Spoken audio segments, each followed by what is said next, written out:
Hello and welcome. Welcome. I'm not in the best of form, I think, as a player. Something is off. Don't know what it is, but something is off. And we all go through these rough patches, you and I, as chess players, that we know it's form. You know, all sportsmen go through it. Sometimes everything's just lining up against you. No matter what you try, no matter how hard you fight, it's just something a bit more. So, yeah, just wanting to let you all know that form is temporary, but class is permanent. And that's why uh, it's important to remember that.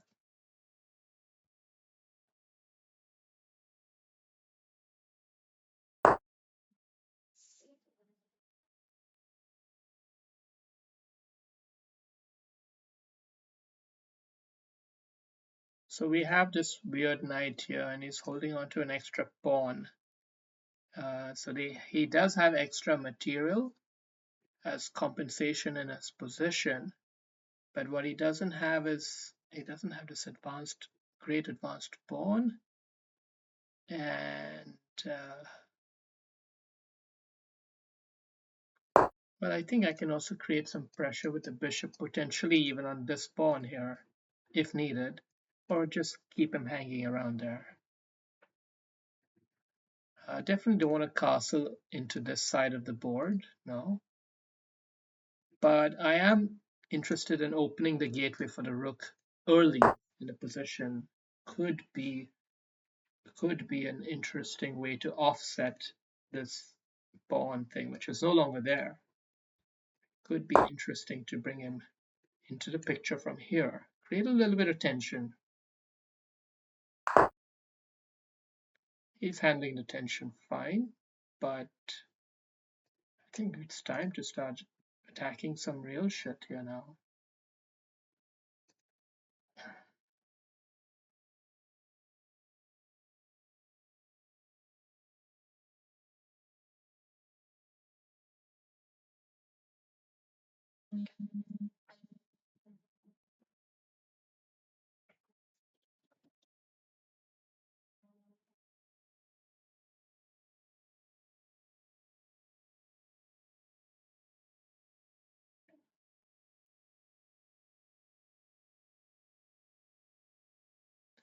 Okay, I got 3 minutes left. Let me think about this next move. I think I don't have a clear plan. I think he has tactical options with the knight and the bishop hanging on here. So we're gonna slow play it. We're gonna do the necessary moves because now it's gonna be hard for him to figure out good moves to make.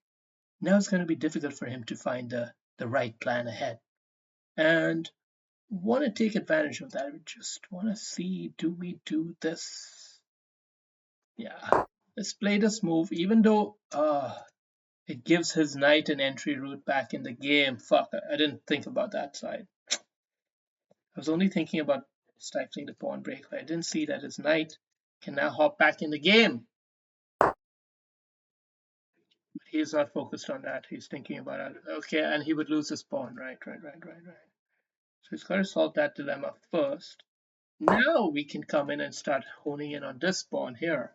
Because now he no longer has that knight hop double exclam aggro attack on me. So I can indeed pressure this pawn. So we're changing our targets.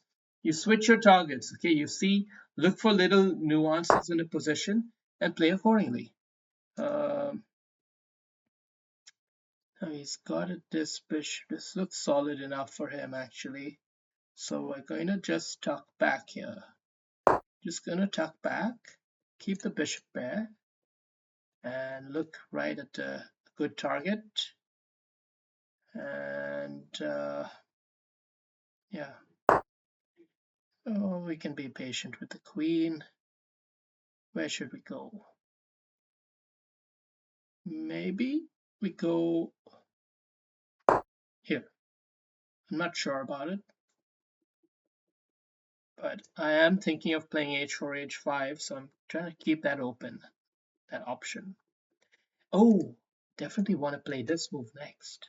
Definitely want to play this. Did I have that chance earlier? Wait a second. No. It's only after he moved that up. So now we got to attack that pawn yet again, right? Attack that pawn. Force a response. He's responding by defending and attacking again.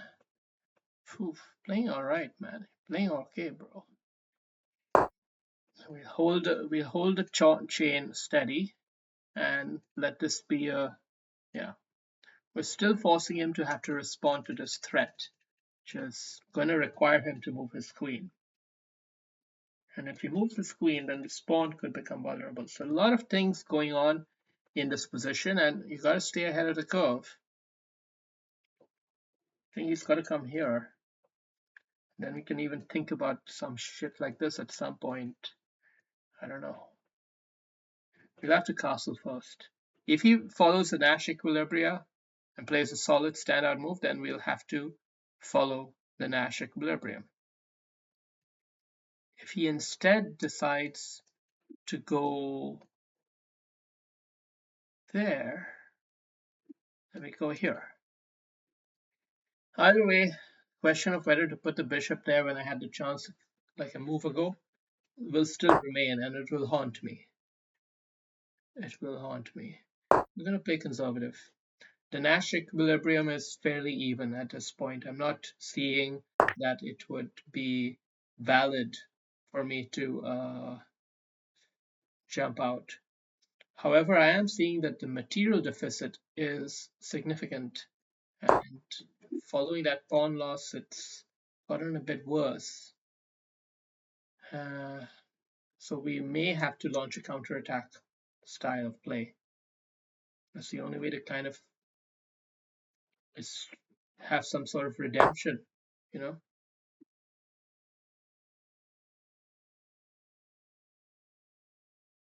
So I don't know about this move. I feel bad about it. He wants to go for yet another pawn. We just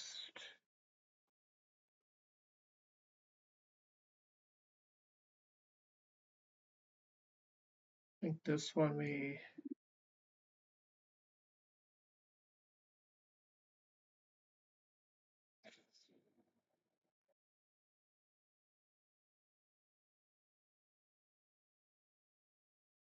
okay. I think now I'm gonna have to just give up the pawn and save the knight and make a game out of it on the clock, because I'm stunned on the position here, and the only thing we have going is potential for disrupting and taking off his clothes. You know, take off his clothes. That's what you want to do.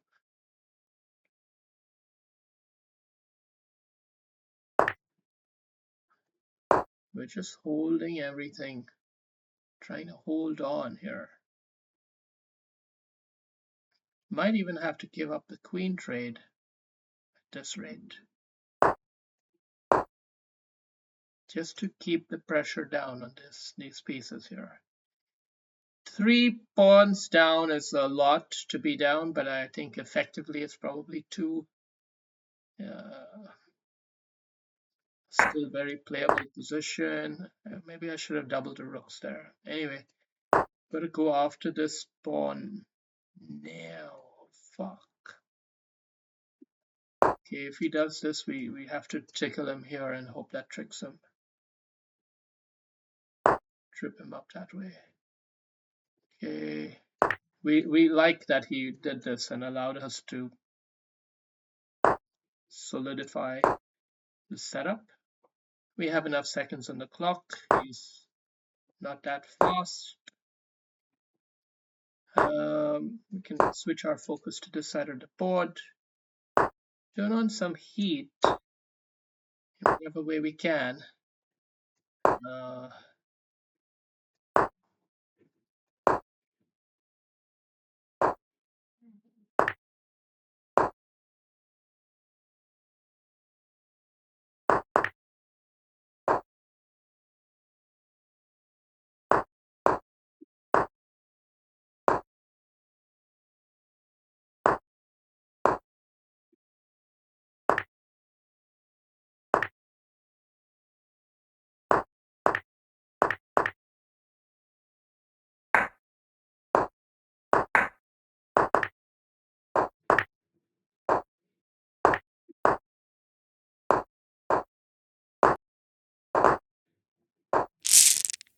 Nice. Oh, such shitty form, man, that even his 2000 level players are starting to giving me a hard time, man, and I gotta hustle the pants of these motherfuckers. Look at that, man. He crushed me on accuracy, but I just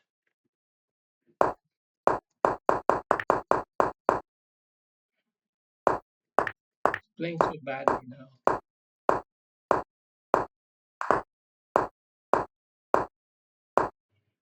Oh, I used to be a 2200 level player, guys. We all saw that. We all witnessed it. Now here I am, like struggling against 2000. I think I know what it is. I think it's the result of evolution. Actually, that's a big reason for losing rating points is when you're evolving as a player. For example, when you're learning a new opening, then it's oftentimes you lose a lot of games at the start. Then you get better and it's much better. On the other hand, aside from losing in the opening, you can also improve your game in terms of strategy and tactics. Like we were trying some unique ideas with the knight, for example, and part of adapting your style of play as a chess player involves incurring some, uh, ratings point loss. So it's okay. It's all part of the game development as you improve. But yeah, thank you for watching.